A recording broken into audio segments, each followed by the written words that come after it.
Point solutions continue to proliferate across the employer-sponsored healthcare landscape, each promising measurable ROI through cost savings, improved outcomes, or increased engagement. While some deliver meaningful value, others struggle to translate activity into sustained impact. This conversation is designed to move beyond marketing claims and explore how leaders should thoughtfully evaluate, measure, and govern point solution ROI. Rather than taking a pro or anti-point solution stance, the discussion examines when point solutions work, when they don't, and why, through the lens of employer readiness, integration, measurable discipline, and long-term strategy. Welcome to the TPG Difference. My name's Sarah Friend, and I'm president of the Partners Group. This is our 5th episode where we dive into the issues that are facing large employers and how they're making decisions about their health plans for their employees and their employees' families. Today, it's all about point solutions. And point solutions have proliferated the marketplace. Employers are trying to navigate and discern between really great investments that can't miss opportunity that may turn their health plan around, and putting those up against point solutions that may or may not have any ROI and just may end up complicating the experience for their employees. So how in the world on a spreadsheet is an employer supposed to be able to discern the difference between a great point solution and one that is just going to make their lives harder? So with me today, I've got 4 TPG consultants who have these conversations with employers every day. So I want to introduce them: Chad Kemmis, Case Escher, Adrian Dooley, and Casper Yu. Thanks for joining me today. Yeah. All right, Case, we're going to start with you, as I normally do, because you like to kick things off with not a very soft opinion about things. And I know you have an opinion about this, which is ROI. So let's talk about how employers should think about ROI for point solutions, and how might that definition change based on an employer's goals, business objectives. ROI, return on investment, is what it stands for. And before I answer the question, you ever wondered why it's called a point solution? I looked it up. I got no good answer on it. Maybe it's pain points, specialized. Or one thing. It's a solution for a specific pain point. That's how I think about it. But ROI. So I have thought about this over many, many years with respect to point solutions that have come up and gone away. And the thing that most, not all of them, but many point solutions that are out there, their ROI is characterized on something called cost avoidance. And what cost avoidance is, it's a construct that says, if you use our services, it's not that your cost will be reduced, it's you will avoid costs that you otherwise would have had by not using our services. And so at the risk of being a bit controversial, I am going to just say that a cost avoided is a cost imagined. because you have to imagine that cost happening in order to make the ROI make sense. And while some point solutions, I think, do better at imagining costs that are more likely to happen than not, the fact is that they are imaginary costs that you're measuring against. And so wouldn't surprise anybody at this table or who's ever heard one of these shows that I am a skeptic of ROI. So the question is, how do you find it? And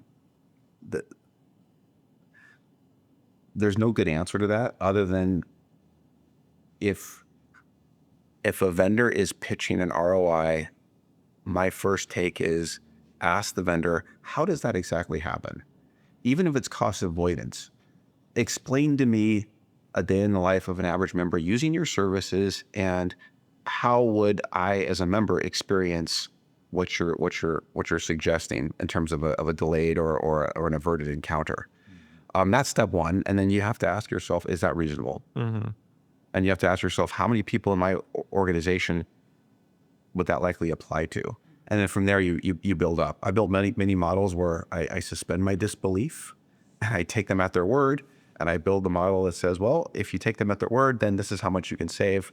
But when it's all said and done, when I'm counseling an employer, one of my clients, I always tell them, if you like what you're hearing, you should probably do it because you think it's the right thing to do and it's going to benefit your members and your employees, not so much because you think it's going to save you money, because you're really, again, comparing it to an imaginary line that may or may not happen. I think that reframing of ROI, the calculation of ROI, and setting that aside and really focusing on what is the employer trying to achieve is really a critical part of the conversation up front before you even go to market for point solutions. Yep. So Adrian or Casper, talk a little bit about what are the goals? Like, how do you frame that conversation with your employers, and what do you feel like they are most looking for in this environment in terms of what their goals might be?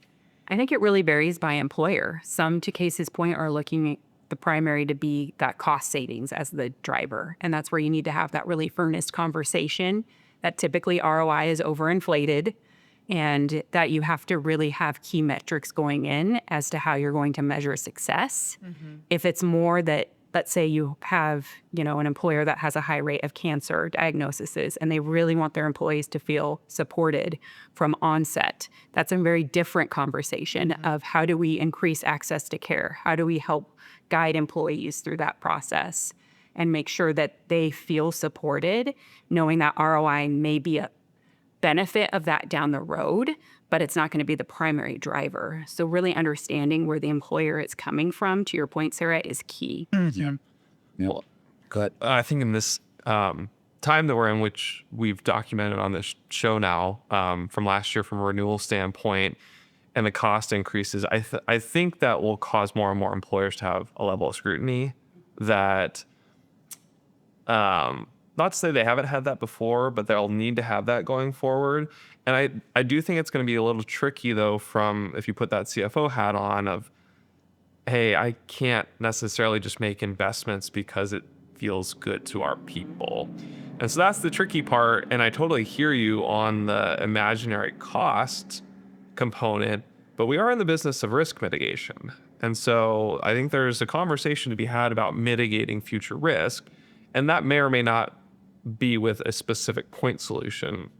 That'll depend on the demographics, the claim mix, everything that's going on in an employer. So I think you're right, Adrian. It's going to be hopefully a level of scrutiny for these vendors that are pitching. And I think that's going to proliferate going forward. We'll talk more about that. But Yeah, I think from a cost perspective is number one. But then to your point about it has to follow a clear pathway in terms of making sure that employee can navigate well through that system, and does it align with that? So, if you don't have all that coming together, plus your operational capacity to actually deliver and provide that engagement for your employees, it's going to be hard. So I think that's a really good point, Casper, around the employee experience, right? So do you remember the day when you just bought the health plan? It was just, you just bought the health plan. But now there are like so many decision points for an employer to make, and to feel like they have all this pressure to make the right decision about the TPA, the pharmacy vendor, the cancer coordinator, the outsourced diabetes management solution. How do you consider the employee experience when you've got a new point solution that may be a good fit you've looked at the data, you know what the cost drivers are, you've heard the employer's goals around what they're trying to achieve? When does it make sense to actually introduce a totally separate third party or fifth party or 11th party, right, to the equation versus going with the bundled offering that's somehow vertically integrated with the TPA? Like, how do you discern what the right choice is? I think that we know right now navigation is already a challenge for employees. So as you start adding multiple vendors, it makes the water even more murky as to where that entry point is for the employee. So as employers, I think any point solution has to integrate very seamlessly with the plan. I think even a very well thought out point solution will be unsuccessful if there isn't that seamless integration. So that to me is number one. Well, I think the analysis goes into it and the perspective. What often happens is a consultant or a client or even the carrier provides a report, and the report shows that musculoskeletal, for example, is in the top 3 of any group. And, somebody looks at those dollars and their eyes pop out. We're spending how much on MSK? And so, of course, there's plenty of MSK, musculoskeletal point solution vendors out there. And they'll just look at pure dollars. And what is more meaningful when I look at a point solution, is it going to work? I look at 2 things. First is, what is the prevalence? So how many members are affected by whatever condition you're talking about? It could be behavioral health, it could be musculoskeletal, it could be anything. The second thing I look at, and this is often harder, and it's hard to get to, is what percent of that category is already being skewed by a few claimants. We've talked about this in several other sessions, where the top 5% of claimants skew at least half of the spend. Right. They are everywhere. They're in every category you look at, some higher, some lower. But the thing I would look at is if you're looking at musculoskeletal or looking at gastrointestinal or behavioral health, if a large percentage of that spend is being significantly skewed by a few people, the point solution isn't going to do anything for you. Correct. Because they don't do much for people who are in crisis or who are already at that severe stage. So that's the one thing I would look at. If you look at nothing else, examine that before asking, should I proceed? But that's just a little tricky as I think about the size of the employers that we tend to work with. So if I think about our core market is generally, call it 100 employees, maybe a little bit less on the low end, up to a few thousand, tends to be TPG's kind of bread and butter and who we work with. And that's going to be the case for just about every employer that has less than 1,000 employees, is they probably just have a few people significantly skewing that trend. So it is, I think, necessary to kind of bifurcate that conversation, because there's a lot of point solutions, especially that we get pitched on, who are saying they're doing phenomenal stuff. And I'm not here to say that they aren't doing phenomenal stuff, but it's one thing to be doing the work with Microsoft or Intel or Amazon, massive Northwest employers with hundreds of thousands of employees, versus a client ABC that we work with here who maybe has 250, 300 employees distributed. It's just a totally different calculation. But these folks we work with are grasping for stuff because they're looking at their renewals and they're looking at cost increases, and they're seeing MSK on their claims data and saying, what can we do about this?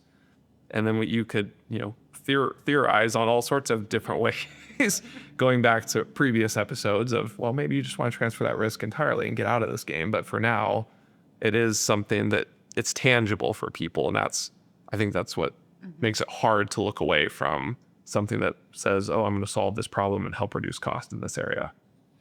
I do think the most recent renewals and the real cost pressures that are on our decision makers that we work with would have anybody thinking like, I have to consider this option. I have to understand, is this the thing that is going to relieve some cost pressure? And my experience has been that whenever somebody comes in with a singular offering, that is probably not the right solution for you, right? And to start the conversation with, what are you trying to achieve, right? And then really narrow it down then to the best-in-class point solutions for that particular pain point. Because, I feel like we get pitched every day a new point solution. And I can't imagine how overwhelming that would be to employers to feel like, oh, is this the MSK solution that's going to save me from my 20% rate increase next year? And if I don't try it, if I don't look under every rock, like, what does that mean for me and my job? I mean, that's a lot of pressure. The answer is no. It's not going to save you. Right. Ever. Yeah, a point solution. A- Right. a And so point that's why solution, start with your exactly. goals. Yeah. But will the members you have that are suffering from whatever that is benefit from it? Possibly. Well, and sometimes it can end up unintentionally doing more harm than good if you are someone who's constantly striving to say, okay, how can we improve our plan? What can we do? And it's almost you're like squirrel, squirrel, shiny object, like, and you want it all. You can have unintended consequences of your plan from, employees' ability to easily navigate to unintended below spending on your plan because of all these point solutions. And then also really it becomes challenging for employers to even administer all of it. So there's a cost just from an administrative standpoint. So I think that's why the employers that do this really well, 2 to 4 solutions max, and they really dive in on those points and understanding and making sure that employees know how they work and they're not trying to solve for everything all at once. Yeah. It feels like the pendulum's swinging back a little bit. Like over the last few years, I think there's been so many different vendors that have popped up with private equity, with venture capital, with private investment to try and solve these issues. And again, I don't know that that is money not well spent, but just the practicality of that and how it gets delivered to the end member within an employer-sponsored health plan probably leaves some room to be desired there. I have to believe AI helps this to some extent, but I also think that employers generally aren't capable of managing all of those various aspects. And sometimes we see this. You look at a benefit guide that has 10 different things in there. And as an employee, at the end of the day, you're just not going to think about it. So if you have an AI agent that maybe you're engaged with, or you have virtual direct primary care, like that, to me in the future is where I could see people have more digitally native support to help direct various options. But right now, an individual member gets lost. And I think we're going to see a swing back where employers who have implemented these and maybe marginally worked well, but they're going to say this is just not worth it anymore. And we got to go back to more traditional, just here's our group health plan and trying to direct people to the best care possible, but not try and inundate them with various point solutions. Yeah, it's interesting. I have clients where 2,000 employees, for example, where a high cost claim of kidney disease management, where point solutions did work and they helped save millions. But then to your point about scalability and concentrated risk, I think that's, again, it depends on the employer and what they're trying to solve for. But to your point about it, a smaller, mid-sized employer in the Portland market is going to be much different. And maybe a point solution isn't the right choice, right? There are other options out there that we can help and support from that program perspective that's outside of point solutions, right? So I think it really depends on, hey, what's the size? What's the concentrated risk? And again, to your point, like maybe it's not cost. Maybe it's, engagement, navigation, making sure it all aligns together. So anyway. Well, what you just said though is why point solutions proliferate so effectively, and it's really all about anecdotes. Yeah. And are there scenarios where a point solution comes in and avoids a cost, and that's clear and it's sizable? Absolutely. I'm not saying it doesn't happen, but also, does anybody really believe that smoking doesn't cause lung cancer? No, I don't think anybody would say that. Yet somebody says, yeah, but my aunt or my uncle smoked until they were 90 and never got lung cancer. So therefore, it must not, right? Anecdotes are powerful things when it comes to these point solutions. That's why you need discipline. You need data. You need someone who knows what to do with that data, knows what the questions to ask, and knows the right perspective to look at it to see, is this going to work as advertised? I mean, I was thinking about this session and I thought about the fact that, we can come up with our own point solution right here. Did you know that on average, 2,700 people a day fall? They end up in the hospital. The average cost of that hospitalization is $20,000 to $30,000. And I ran some data. I did the analysis, and I can show you that anybody who has watched one of our shows did not slip and fall and end up in the hospital. Therefore, the TPG difference has a 10-to-1 ROI. I knew it. Exactly. I mean, I kid, but this is literally how these things get sold. And when you start peeling back the onion and asking questions, you're like, wait a minute. So what you didn't tell me is that everybody that fell was 65 or older, right? And so all of a sudden these other things start popping up, and then you start realizing, well, is there some truth in it? Maybe, but at the end of the day, it needs to really be looked at and considered thoughtfully. Okay, Mr. Skeptic. So you probably have some point solutions that you're a fan of. This is not an advertisement for any particular point solution, but give me like a solution where you do think it worked. Just what is the type of point solution that you are actually a fan of? Well, the point solution that I've seen very effective is in-stage renal carve-out.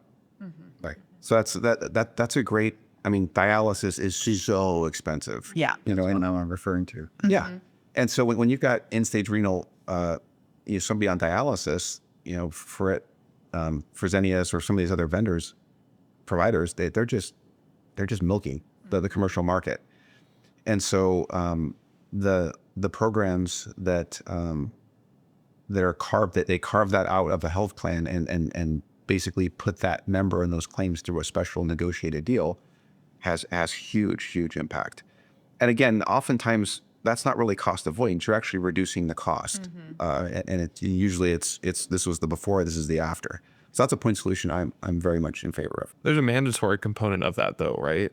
Versus voluntary opting in to that type of program. There is, yeah. I think that's a critical distinction for me is at what level of integration is there connection between the solution and the pain point. So the more that I see programs where people have to opt in to something or they have to take the initiative to enroll or inquire, that's where we just do not see engagement.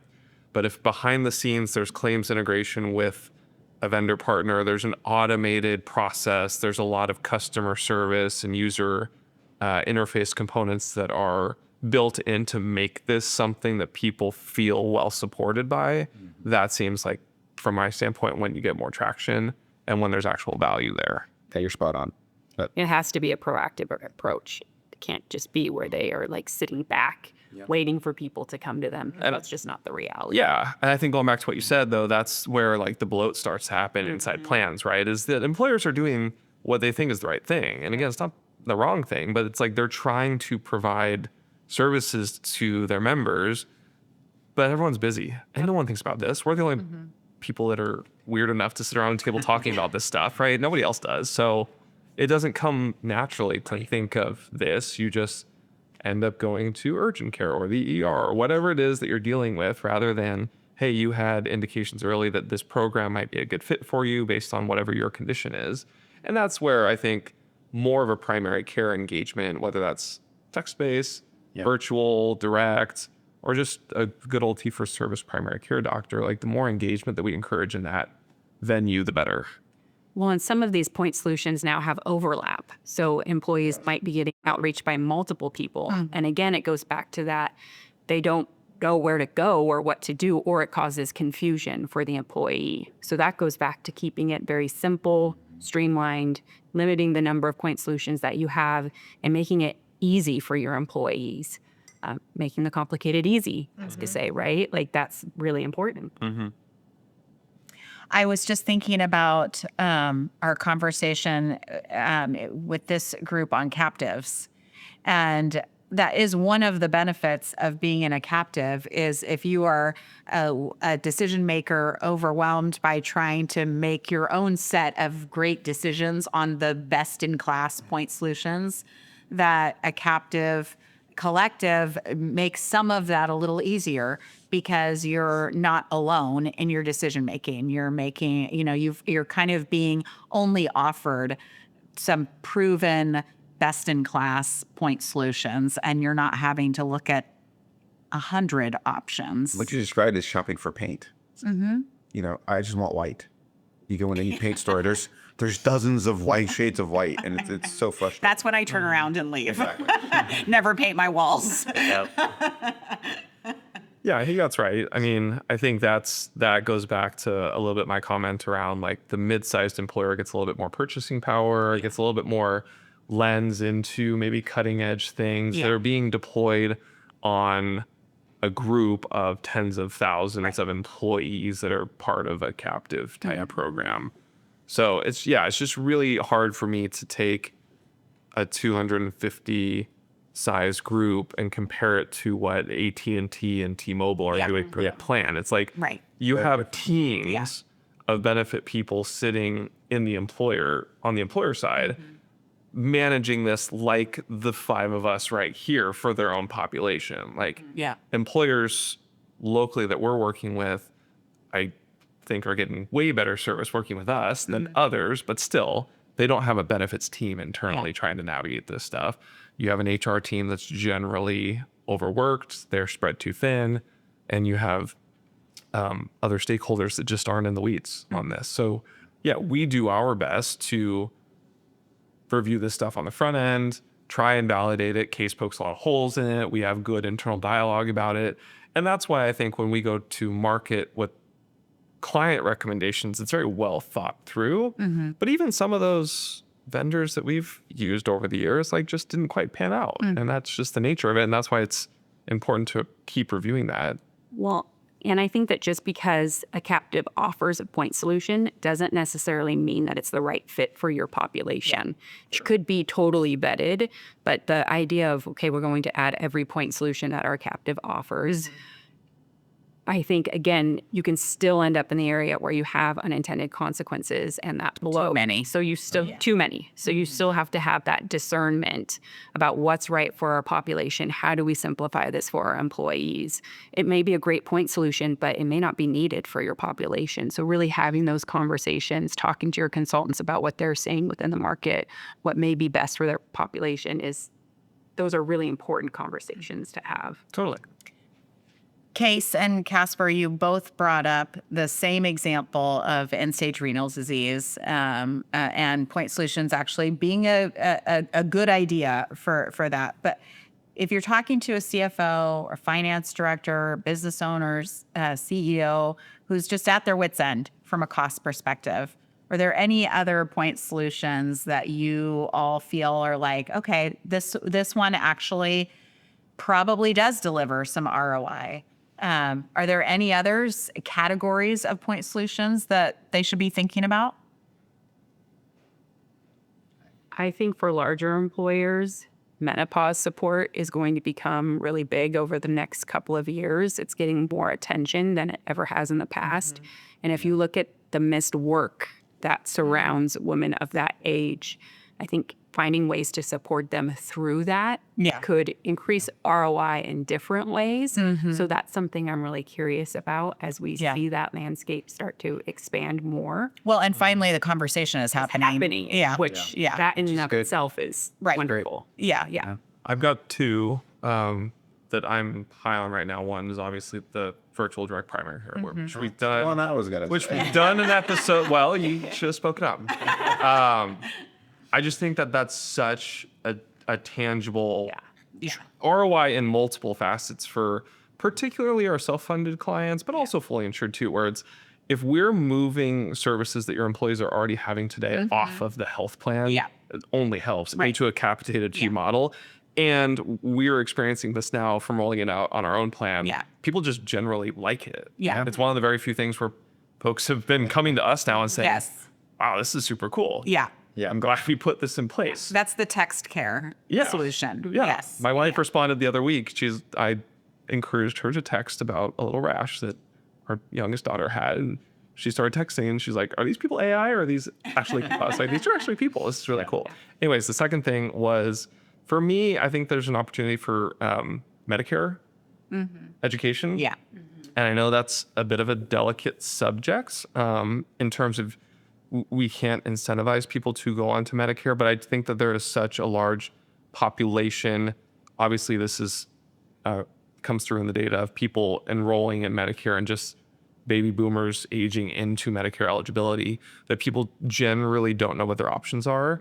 And the more that employers can put resources in front of people as they approach that eligibility to let them know what their options are in the market, I think that's going to be a win-win on both sides. Again, people feel supported, they understand what their options are, employers get risk off their plan. I mean, there's no other, it's just a fact, right? People who are of that age tend to cost more on employer plans.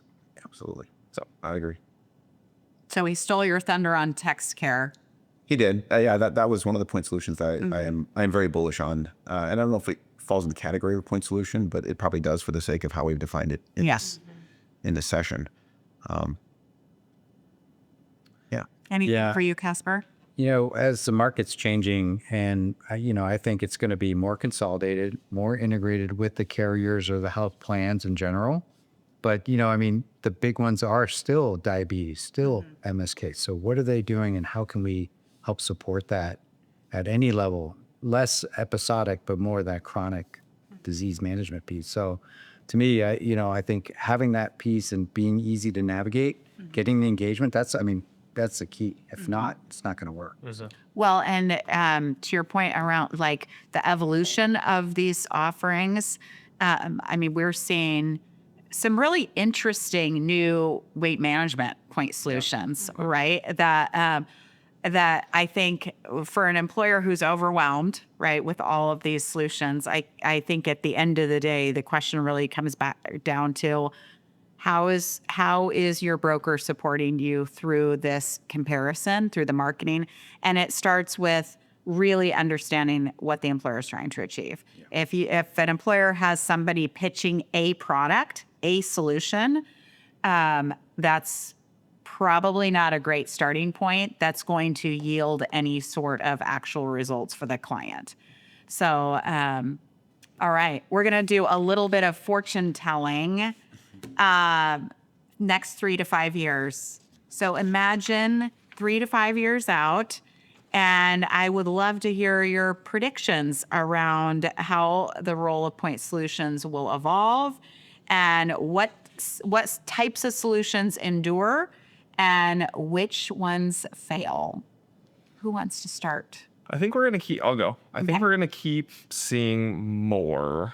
And I think AI and the increase in wearables is going to continue to push that forward. I think you're just going to see more and more companies coming out with wearables that make it easier and easier to detect people's health conditions on a continuous basis. And that could be for another episode, how we dive into that and the people's privacy issues. But I think it's kind of inevitable at this point. And we'll see. But I do think as that gets better, as more continuous monitoring happens, I think more solutions pop up. But I also think that there's more value in them because you're meeting people in theory at the right time when they need it. Versus right now, it's a little bit in the dark of when you're connecting with people or how. So I don't think we're going to see it slow. I think employers are going to have more to deal with, and it's a different evaluation that needs to happen that we're going to be part of. Exactly. I think we're going to see a lot more scrutiny around them. That's what and how we gauge what a successful point solution looks like, and the impact that has on employees. And I don't know that it's any longer going to be that it just serves one thing. Maybe it serves a couple of key things to, again, make it easier for employees to navigate. So that evolution will be interesting to see. But I do think just a lot more scrutiny, not only from a cost standpoint, but just overall ROI of how they affect and improve the employee's life. Or if they're working with us, they're going to get more scrutiny for sure. Absolutely. Yeah. I agree. I completely agree with Chad. The reason why I believe we'll see more is because there's a lot of dollars in the commercial healthcare space and even Medicare and Medicaid. And these vendors, startups, digital startups, they're going to keep chasing that money. and it's going to slosh around. They're going to try to capture it from providers. Providers are going to try to capture it from carriers. Carriers are going to try to capture it from the both of them. So there's going to be this mad chase that's been going on for decades, and it's just going to continue because there's so much at stake for employers. There's so much to go after, and then there's so many incentives, and not all of them are pure and aligned. That's why employers now more than ever are going to need somebody who's watching out for them, not watching out for the vendor that they're representing, not watching out for the amount of money they're going to get if they place the product, because that's sometimes how brokers do things. Yeah. Yeah.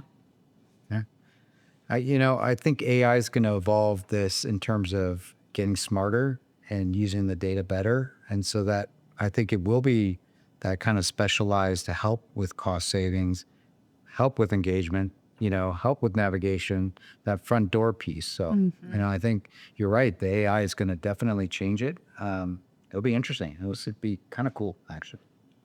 Well, 4 more predictions that we will put in the time capsule of the TPG difference, and we'll check back in a few years and see if we got it right. So thank you all for sitting with me and talking about this issue, especially as we kind of move through spring into summer when it's time for renewal conversations to start in earnest with our decision makers. And so I know point solutions is going to be a big topic of conversation through the next few months. So thank you for joining us for the TPG difference. We hope that this has been helpful and a valuable part of your process for evaluating your employee health plan. And I would encourage you, if you haven't watched our other episodes, there's some really good debate on things like captives and direct primary care, a year-end review from last year, which may give you a sneak peek as in terms of what to expect this year. And our very first episode, which was on, remind me. ICRAs. How could I forget? ICRAs. So thank you all, and we'll look forward to the next episode of the TPG Difference. The information in this video is for general informational purposes only and should not be considered legal, financial, insurance, or HR advice. Viewers should consult with a qualified attorney, insurance professional, or HR expert for guidance specific to their situation. The views expressed are those of the speakers and do not necessarily reflect those of their employers or affiliated organizations.